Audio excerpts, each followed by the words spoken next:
안녕하세요. 이렇다 205호. 저는 사회를 맡고 있는 냉수입니다. 오늘은 오랜만에 슈퍼바이저님 모셨습니다. 네, 반갑습니다. 네, 그리고 늘 함께 하시는 찬희쌤도 오셨습니다. 네, 찬희쌤입니다. 네, 또 최근에 갑자기 정치권에서 또 특히 여당 내에서 기본소득 논쟁이 좀 치열한 것 같아요. 이게 어떻게 된 걸까요, 갑자기? 뭐 어떻게 된가 하는 것은 이제 청취자분들이 좀 다 짐작하시고 있는 게 정치권의 측면에서는 알고 계실 거고요. 좀 난데없이 갑자기 그 임종석 전 의원, 네네. 임종석 전 실장이라 그래야 되나? 이분이 갑자기 기본소득에 평소에 관심이 전혀 없었거든요.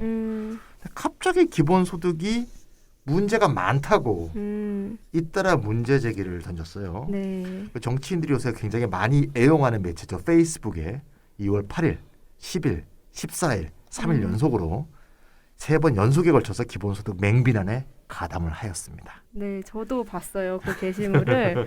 그래서 임종석 전 의원 그리고 전 비서실장이라고 해야 되나요? 네네. 그리고 지금의 직책은 또 남북경제문화협력재단의 이사장이시기도 그렇죠. 하더라고요. 네네. 그래서 어쨌든 임종석 씨는 건강한 토론을 기대한다라고 계속 쓰셨다고 하던데 네. 어떨까요? 건강한 토론, 기본소득에 대한 건강한 토론 가능한 그런 게시물이었을까요? 네, 말은 좋은데 아쉽게도 건강한 토론을 이끌기에는 좀 많이 모자란 그런 포스팅이었던 것 같고요. 네. 일단 8일 날 글 맨 앞에 기본소득 정의를 써놨는데 일단 자의적으로 기본소득 정의를 바꿔버렸어요. 제가 한번 읽어볼게요.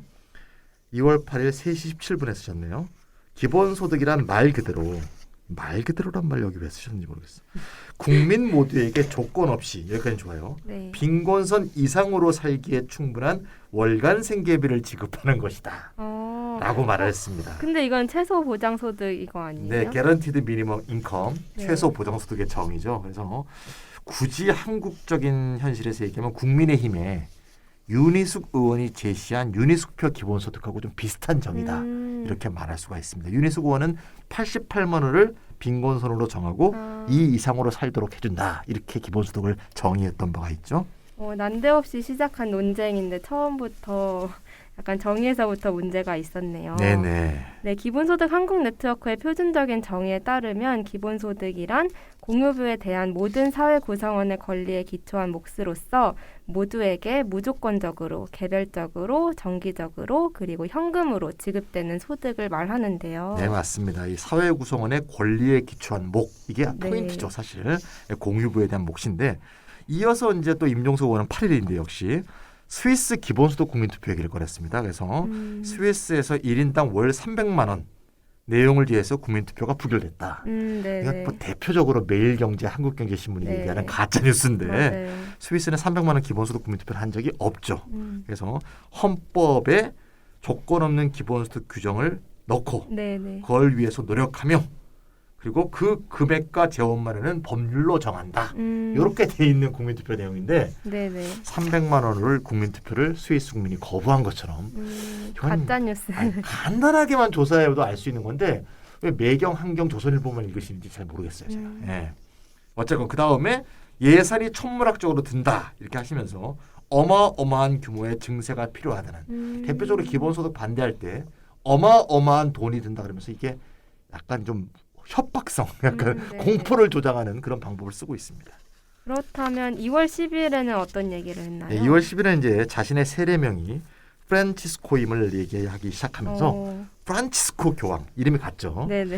예, 기본임금 얘기를 꺼냈습니다. 그래서 그거 한번 읽어볼게요. 뭔가 하면 이제 임종석 전 의원이 얘기한 거를 그대로 한번 옮겨보겠습니다. 이탈리아어로 교황님이 말씀하신 게 살라리오 유니버살레 발음이 맞는지 모르겠습니다.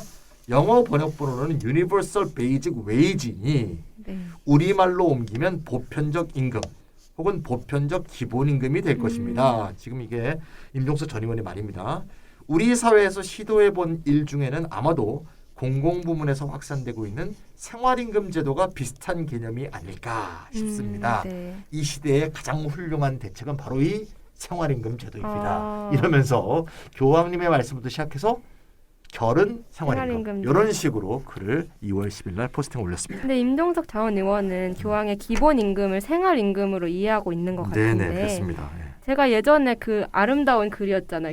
교황님께서 쓰셨던 그 아름다운 글을 읽었을 때 기본 임금은 기본 소득을 말하고 있는 것으로 이해했고 그 이후에도 그렇게 이야기하신 걸로 알고 있어요. 네네. 그래서 작년 말에 책을 쓰시면서는 아예 보편적 기본소득이라고 용어도 분명히 하신 것으로 알고 있는데 슈퍼바이저님은 이거 어떻게 생각하세요?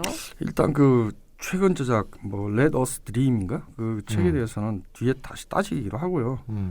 일단 이 교황 말씀을 어떻게 봐야 되는가는 또 변론인 것 같은데 사실 이 교황 말씀이 나왔을 때 뭐 포브스라든지 이 신문들은 전부 다 기본소득 말한 거다라고 썼어요. 그렇죠. 그러다가 이제 근데 정말 이게 기본소득이냐라고 물으니까 그 교황청 추기경 이제 언론 담당 추기경이 딱 기본소득이라고 하긴 좀 어렵다라고 얘기했어요. 근데 저는 그 말이 굉장히 타당한 말이었을 거다라고 봅니다. 이게 기본소득이라고 말하긴 조금 어렵습니다. 그런데 그렇다고 기본임금, 생활임금 이렇게 번역하는 것, 특히 영어 번역은 굉장히 문제가 있다라고 생각합니다.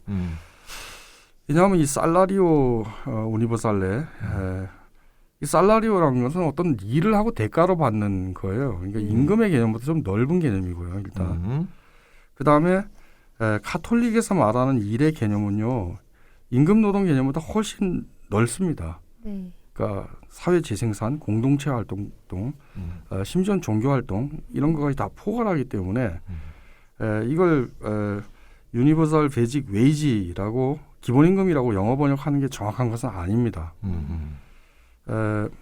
카톨릭 쪽에서 기본소득 주장하는 사람들은요, 누구나 다 일을 하고 있다.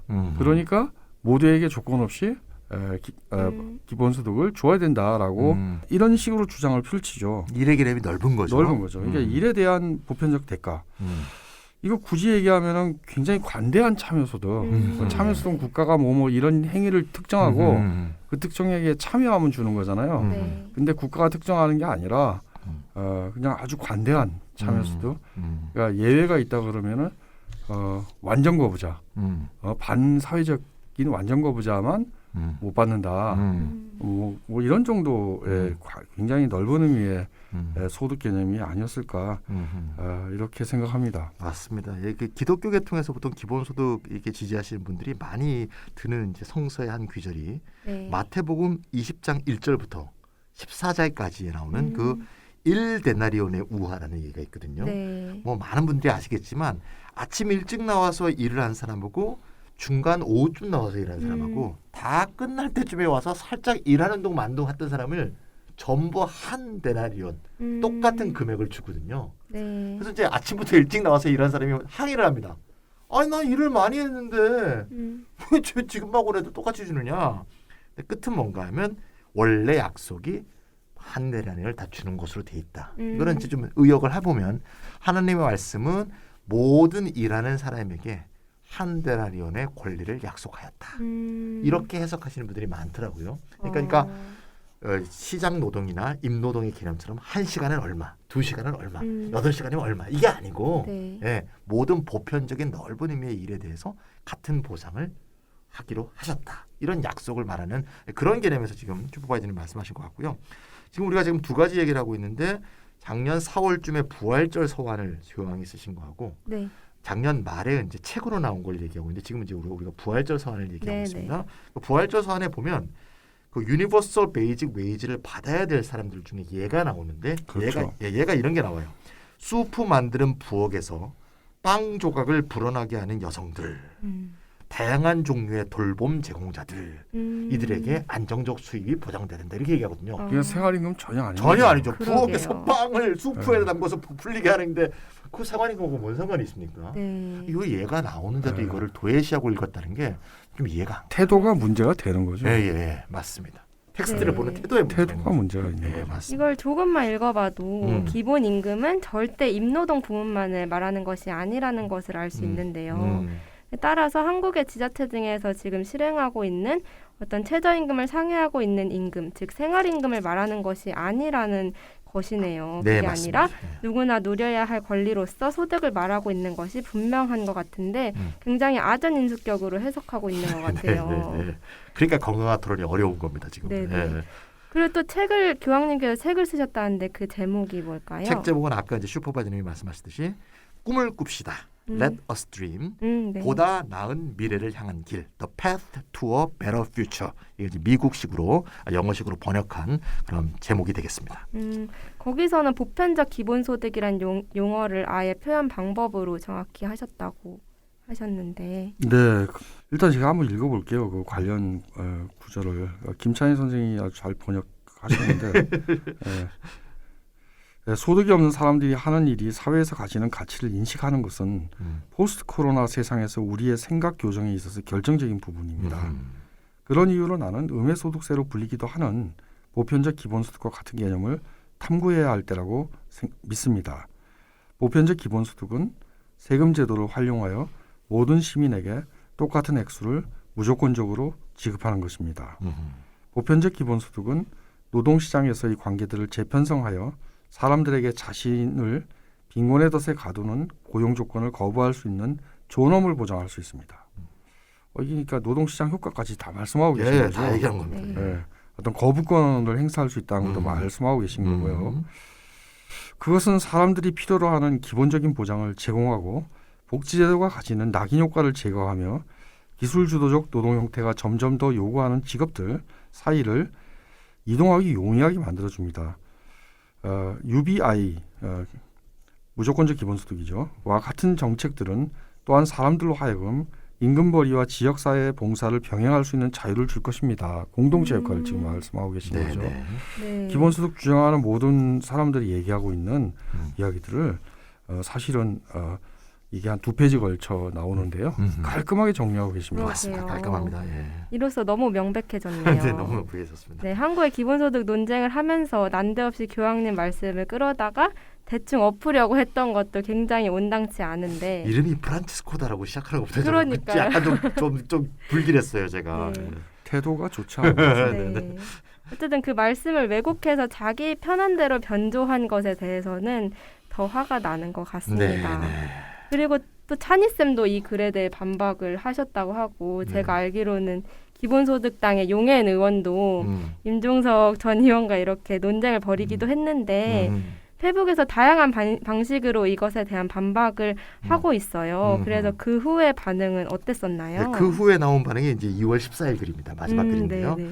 저는 이제 어저께 아예 유튜브도 찍었습니다. 제목이 이제 임종석은 틀렸다 이런 의미로 찍었는데 2월 14일 글은 비판을 받았지 않습니까? 네. 좀 경청하고 조금이라도 좀 관심을 가지면 알 텐데 더 나빠졌어요. 내용이 이렇게 돼 있습니다. 지금 우리 사회에서 기본소득제에 목소리를 내는 분들의 주장은 번지수가 많이 다릅니다. 이런 내용입니다. 이거 임종석 전 의원이 쓴 겁니다. 모든 시민에게 아무런 조건 없이 일정한 돈을 정기적으로 제공하는 정책입니다. 이게 번지수가 틀린 기본소득이라는 거예요. 이게 교황의 기본소득이에요. 그러니까요. 지금 이게 기본소득의 정의인데. 교황이 번지수가 틀렸다고 얘기하는 겁니다. 지금 모든 사람에게 기본적인 소득이 보장되어야 한다는 것과 자산이나 소득에 상관없이 균등하게 지급하자는 것은 많이 다를 뿐만 아니라 현실적 수단을 감안하면 충돌하기까지 합니다. 제가 일관되게 강조하는 바는 자산이나 소득에 상관없이 모두에게 균등하게 지급하자는 것은 정의롭지도 현실적이지도 않다는 것입니다. 저는 무상급식 논란이 복지 수준을 확장하는 계기가 되었듯이 기본소득 논쟁이 우리 사회의 연대 수준을 높이는 데 크게 기여할 거라 믿습니다. 너무 황당한 얘기입니다. 지금. 네. 보편적 기본소득을 하자면 우리나라가 가지고 있는 복지제도를 모두 통폐합해도 월 20만 원이 힘듭니다. 기초연금이나 기초생활수급제도, 실업수당과 아동수당 등을 유지하면서도 기본소득 제도를 하자는 거면 그거는 기본 없는 기본소득이거나 재원 대책이 없는 탁상공론이다. 이렇게 해서 최악의 글을 2월 14일 날 남겼습니다. 그러게요. 그 중에서 저는 이 무상급식 논란이 이 얘기가 너무 이 얘기 왜 꺼낸 거지? 나 진짜 그러니까요. 황당하죠. 되게 어쨌든 무상급식 논쟁 당시 오세훈 씨가 사퇴하게 되었던 그 그렇죠. 논쟁에서 우리가 배운 것이 있다면 자산이나 소득에 상관없이 모두에게 권리로서 주어지는 것이 정의롭다. 그리고 그게 현실적이다. 이런 것들을 우린 배웠던 거잖아요. 근데 이 사람 뭘 배운 거예요? 그러니까요. 거꾸로 배웠어. 거꾸로. 대체 무슨 교훈을 얻었다는 그렇죠. 것이죠? 나 이해가 안 돼요. 네. 네. 그래서 어쨌든 또 기초연금이나 기초생활수급제도 등을 통폐합해서 기본소득 재원으로 삼자는 것이 바로 오세훈 씨나 윤희숙 의원 등의 말인데 또 국민의힘의 짝퉁 기본소득 주요 논조들을 이야기하면서 왠지 이 임종석 전 의원의 논조가 이들의 논조와 차이가 거의 없는 것 같아요. 네, 그렇죠.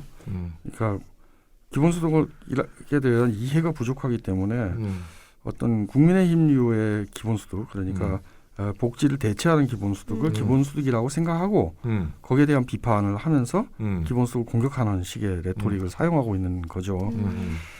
근데 좀 더 짚어보면요. 일단 지출 측면에서 모두에게 균등하게 준다. 이 부분만 강조를 하면서 그런데 예산은 제약돼 있으니까 모두에게 균등하게 주면은 결국은 저소득층에 적게 돌아가지 않냐. 이 부분만 강조합니다. 그렇죠. 제 답은 당연히 증세를 해야 될 거 아니냐라는 게 제 답입니다. 그리고 두 번째, 그러면 막대한 재원이 듭니다라고 또 얘기를 하죠. 증세를 해야 된다고 얘기하고. 네. 근데 실제 막대한 재원이 드는가? 한국의 사회복지 지출은 매우 적죠. 근데 막대한 재원이 드는가를 생각해 보면요. 이분들이 재원이라고 생각하는 거는 예를 들어 1인당 50만 원이라고 생각해 봐요. 그럼 300조죠. 이게 재원입니다. 근데 기본소득이란 사람들이 수령하는 액수를 더한 게 기본소득 재원이 아닙니다. 그렇죠. 뭐냐면은 세금도 내잖아요. 그럼 300조를 전부 다 세금을 내는 게 아니잖아요.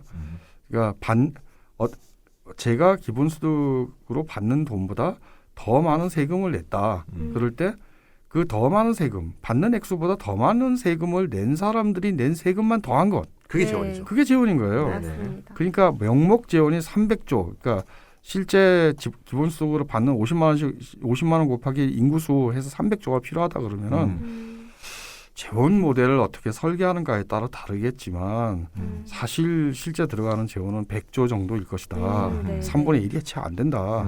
그렇게 어마어마한 게 아니다. 라는 말씀을 저는 어디서나 꼭 하는데 이거 정말 계속 무시하고 있죠. 네. 심지어 이낙연 대표도 무시하고 있고 맞습니다. 맞아요. 총리께서도 무시하고 있죠. 네네. 그렇게 재원이 명목 재원만큼 드는 게 아니다라는 말씀을 꼭 얘기하고 있습니다. 맞습니다. 네, 또 인정하고 정반- 싶지 않은 진실인가 봐요. 또 정반대로 기본소득 아무런 재분배 효과가 없다라는 주장을 하는 학자들도 있어요. 좀 의도적이죠. 네네. 아니 무슨 재분배 효과가 있습니까? 똑같이 받는데 이렇게 얘기를 합니다. 부담은 다 다르게 합니다.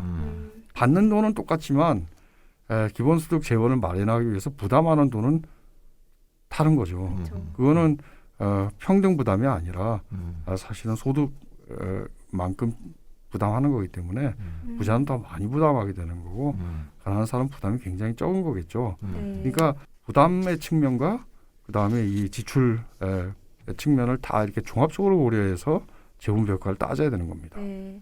이런 부분을 제발 받아들여줬으면 좋겠네요. 임종석 전 의원 말대로 건강한 토론이 진행이 되려면 일단 먼저 기본소득 개념을 오해하거나 혼동하지 않았으면 좋겠고 또 옳고 그름을 얘기하는 그런 조건들을 잘 만들어야 할 것 같습니다. 네, 이렇게 오늘 정치권을 뜨겁게 달궜던 임종석 기본소득 논쟁을 잠깐 앞에 다룬 좀 서론이 길었네요. 하지만 이제 본 주제로 돌아가서 오늘의 본 주제는 뭘까요, 슈퍼바이저님? 그게 서론이 좀 길었습니다. 오늘 제가 제안하고 싶은 주제는 기본소득 도입 시나리오인데요. 일단 우리 뭐 서론에서도 너무 길게 기본소득이 무엇인가를 따졌잖아요. 네. 그러니까 기본소득 모델들을 유형화하고 어떤 모델들을 현실적으로 도입할 수 있는 것인지 또는 도입할 때 그 도입 시나리오는 어떻게 되는 것인지 이런 문제를 좀 얘기했으면 합니다. 기본소득 유형이라고 하면 뭐 부분적 기본소득, 완전 기본소득 이런 걸 말씀하시는 걸까요? 네, 그것도 일종의 유형화죠. 그건 이제 지급 수준에 따른 유형화죠. 네네. 예를 들어 부분 기본소득은 생계 수준 이하의 지급 수준인 거고, 그다음에 지급 액수가 딱 생계 수준에 딱 도달해 있는 경우, 예를 들어 50만에서 60만 원 정도면 생계 수준 기본소득을 부를 수 있을 거고, 완전 기본소득 또는 뭐 충분 기본소득이라고 부르기도 하는데요. 이 경우는 생계 수준 이상. 이게 지급 수준에 따른 유형화도 있을 수 있는데 사실 뭐 제일 중요한 문제가 이 지급 수준 문제이기도 하죠. 그런데 다른 방식으로 유형할 수도 있습니다. 예를 들어 네. 기본소득 정의 아까 우리 그 한국 네트워크 정의는 일단 확인했죠. 네. 국제적인 기준으로 따져도 기본소득이 5대 정의가 있죠. 무조건성, 보편성, 개별성, 그리고 정기성, 현금 지급. 네. 이 5가지 정의가 있는데 이런 정의에 따른 유형화도 좀 해볼 필요가 있고요. 그리고 세 번째는 재원 모델에 따라서 유형화를 좀 할 필요가 있다라고 생각이 듭니다. 그러면 첫 번째부터 좀 알아볼까요? 기본소득의 정의에 근거한 유형화라고 하면은 말씀하셨던 것처럼 기본소득의 5가지 특징을 얼마나 반영하고 있는가에 따른 유형화가 될 것 같은데요.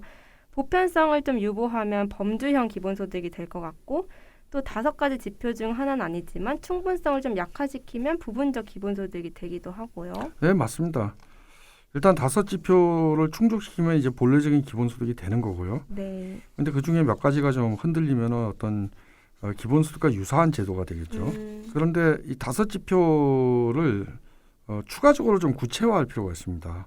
어떻게요? 그렇게 해서 또 추가적인 유형화를 할 수가 있는데요. 네. 예를 들어 지급수단은 현금 지급이라고 했잖아요. 네. 현금을 그냥 주는 방법이 있고요. 또는 현금성 지불수단을 주는 방법이 있죠. 현금성 지불수단이라 그러면 지역화폐 또는 소멸성화폐 이런 건데요. 네. 뭐 재난기본소득이라든지 경기도 기본소득이 그랬죠.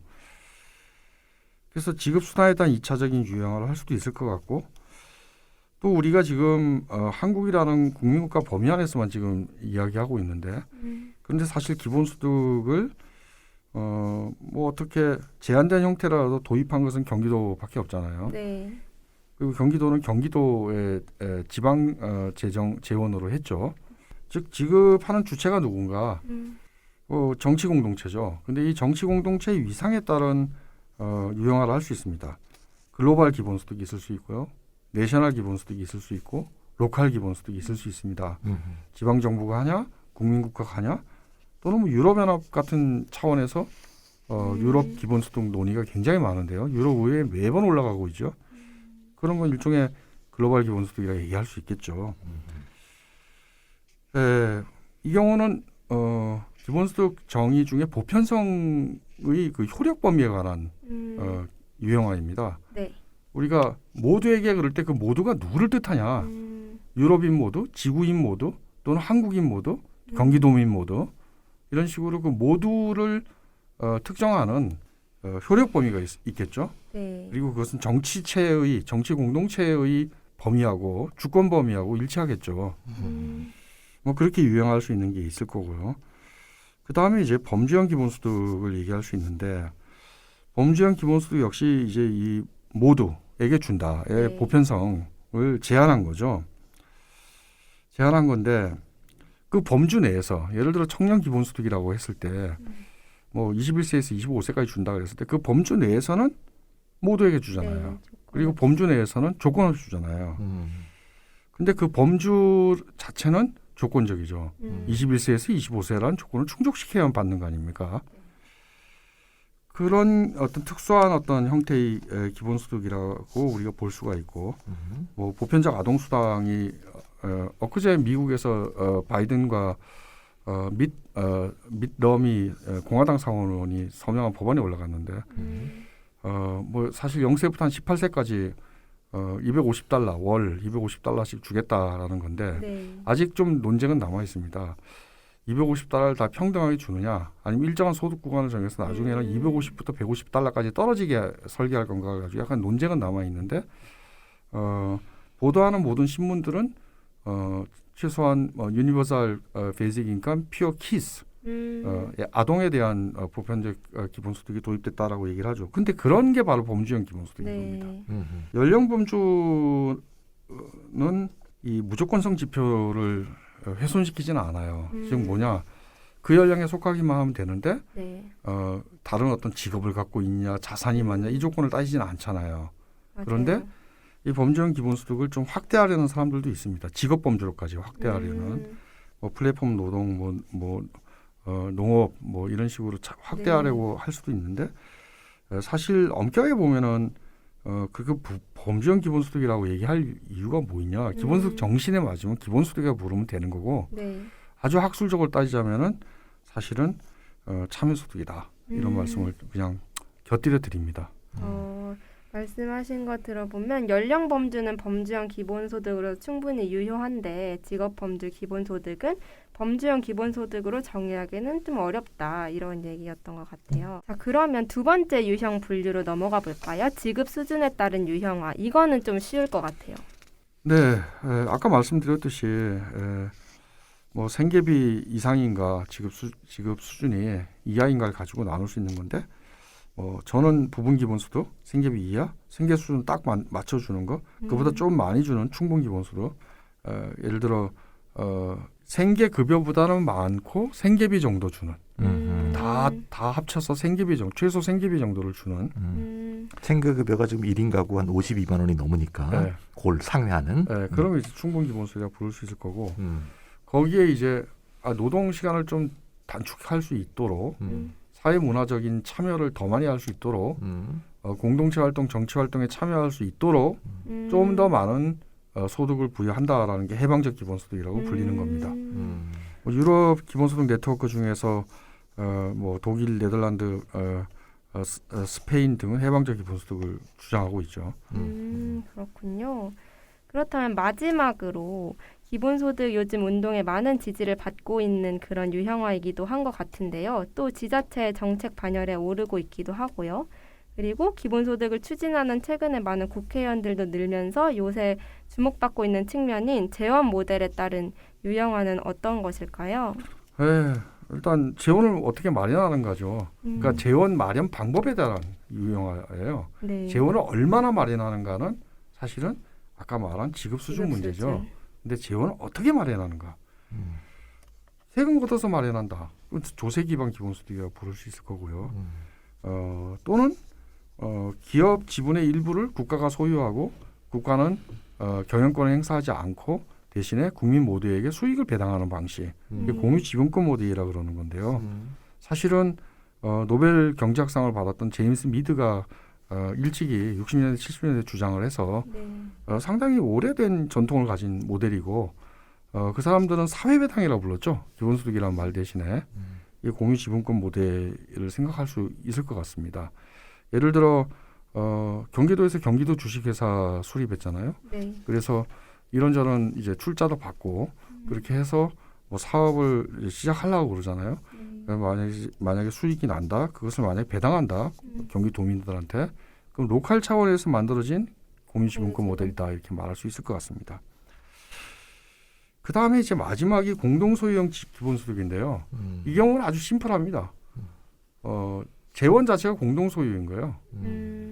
그리고 그러니까 수익도 이 사회구성원 모두에게 n분의 1로 나눠주는 거죠. 국부펀드 같은 국부펀드죠. 네. 사실 제도적으로 정착되어 있는 유일한 기본소득 모델이 알래스카 연구기금이잖아요. 네. 공동소유죠. 맞습니다. 이게 바로 공동소유입니다. 물론 그렇죠. 소유는 알래스카 주가 소유하고 있지만요. 즉 공공소유죠. 그런데 수익을 주민들한테 무조건적 배당을 하기 때문에 공동소유, 그러니까 커먼 프로퍼티라고도 우리가 말을 할 수 있습니다. 성격에 있어서는 커먼 프로퍼티다. 네네. 뭐 공유지분권 모델과 공동소유형 모델은 매우 심플합니다. 공동소유형 모델은 사실 국부펀드를 수익 배당하면 만들어지는 거고 공유지분권 모델의 경우에는 이것은 사실 국가가 공공 투자를 해서 지분을 획득한 다음에 스타트업 기업에 장차 수익이 많이 나면은 국민들한테 배당해주는 그런 모델도 있을 거고 또는 뭐 상장 회사 지분의 10%를 그냥 모두의 것으로 하겠다. 영국 노동당 코빈이 그런 공약을 걸었다 애석하게 선거에 실패했는데 뭐 그런 접근 방법도 있을 수 있을 것 같습니다. 근데 조세 기반 모델은 상당히 이게 추가적인 유형화가 또 가능합니다. 예를 들어 예산 제약형 모델이 있을 수 있고요.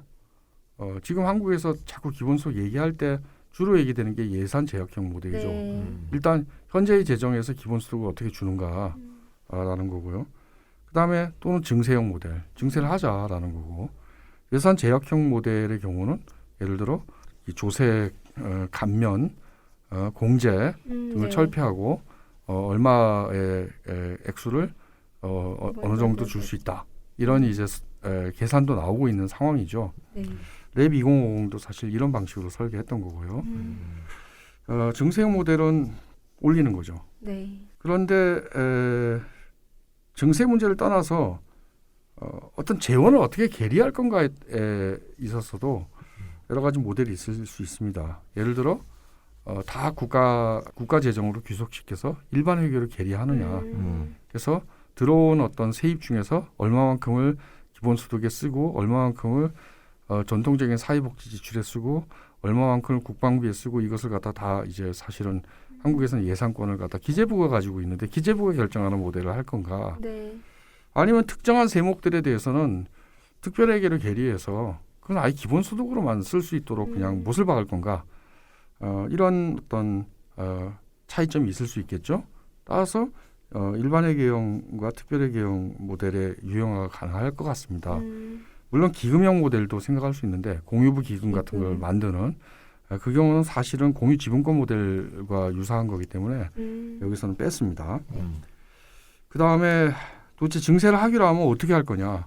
간접세, 소득세, 재산세 어디를 건드릴 건가 이런 모델로 나눌 수 있을 거고 그 다음에 세율에 관해서 비례소득세, 누진소득세 모델로 나눌 수 있을 것 같습니다.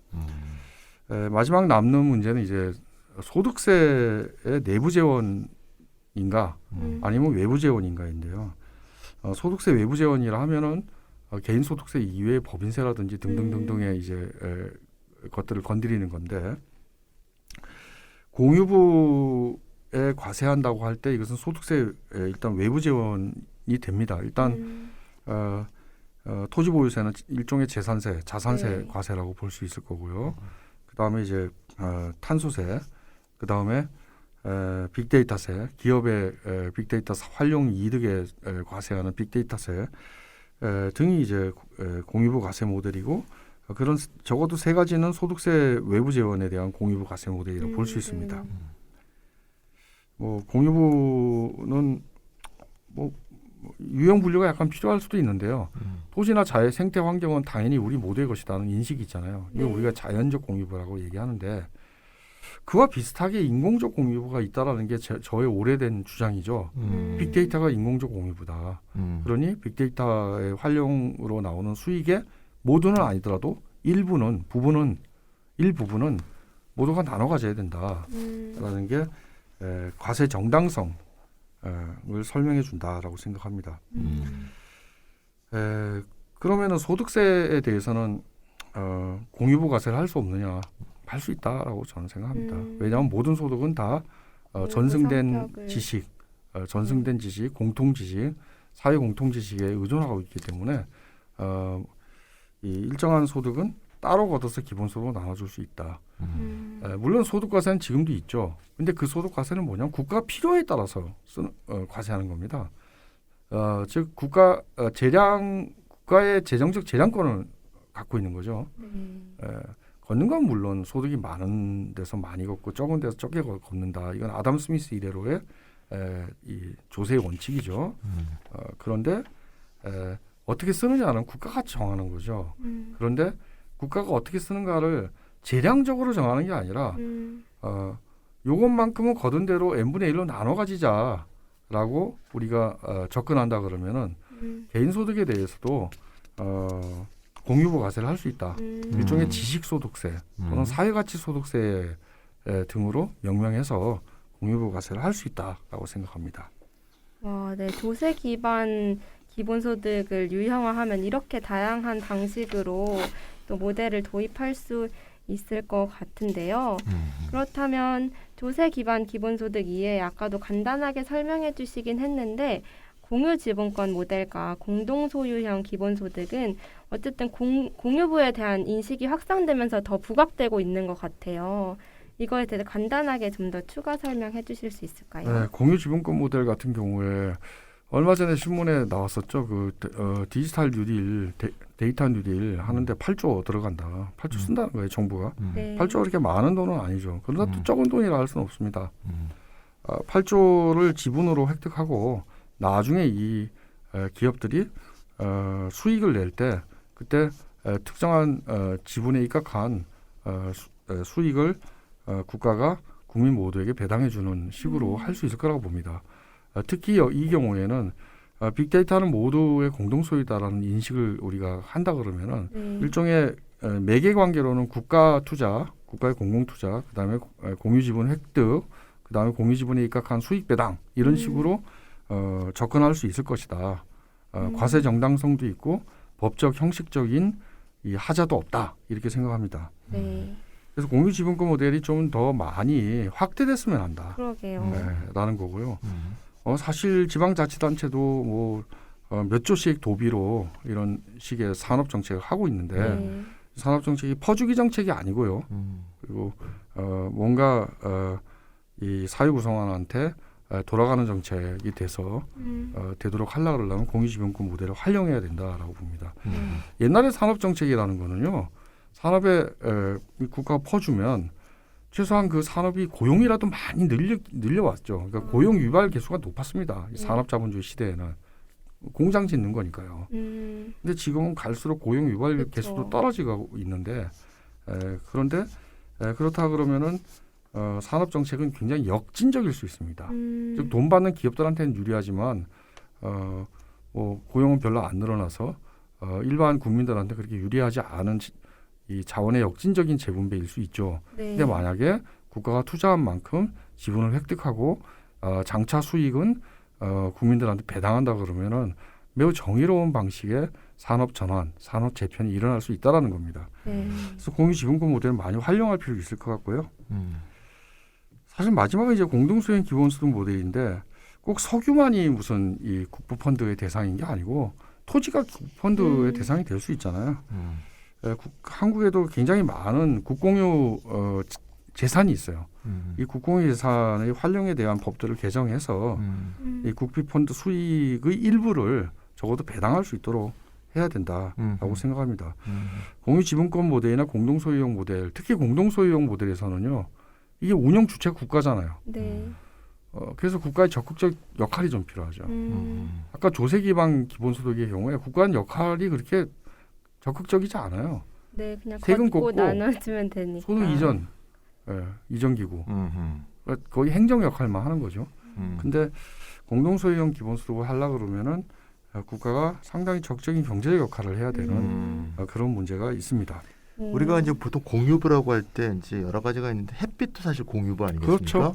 근데 지금 같은 경우는 이제 햇빛으로 인한 발전이 완전히 민간과 시장에서 민간 사이의 거래에만 머물러 있어갖고 민간 개인 주체가 땅을 사갖고 특히 농지를 사갖고 또는 호수를 사갖고 호수 사이에 농지 사이에 무슨 뭐 태양열판을 세우고 그거를 한전에다 팔고 이런 식의 개인 상품 거래 형태로만 하게 되니까 오히려 태양열 발전에 대해서 오히려 인식만 나빠지고 오히려 농지가 침탈당하고 경관이 훼손되고 이런 일들이 생기거든요.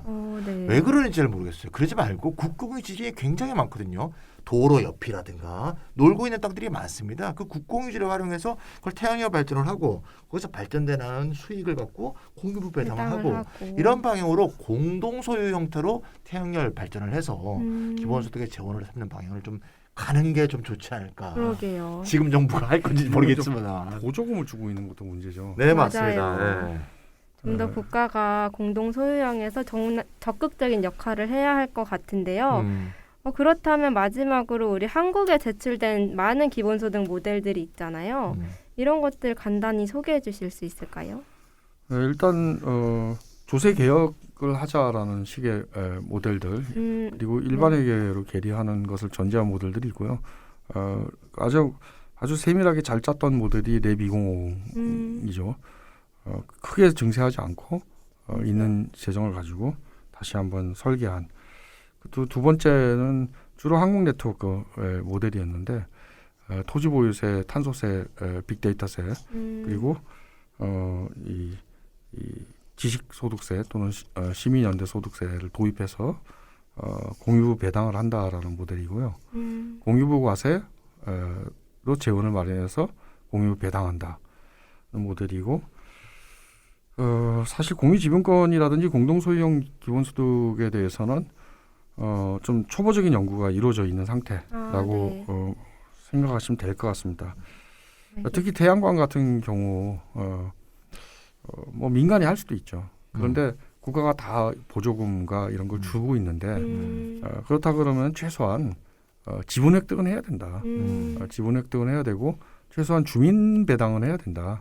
그 지역에 대해서 그리고 가능하면은 공동 소유형 태양광 배당을 추진하는 게 훨씬 더 자본도 없고 깨끗할 것이다라고 생각합니다. 네. 이렇게 여태까지 기본소득의 다양한 모델의 유형화를 알아봤는데요. 잠깐 쉬었다가 이러한 다양한 모델들을 어떻게 하면 현실적으로 도입할 수 있을지 도입 시나리오로 넘어가도록 하겠습니다. 네, 조금 이따가 뵙겠습니다.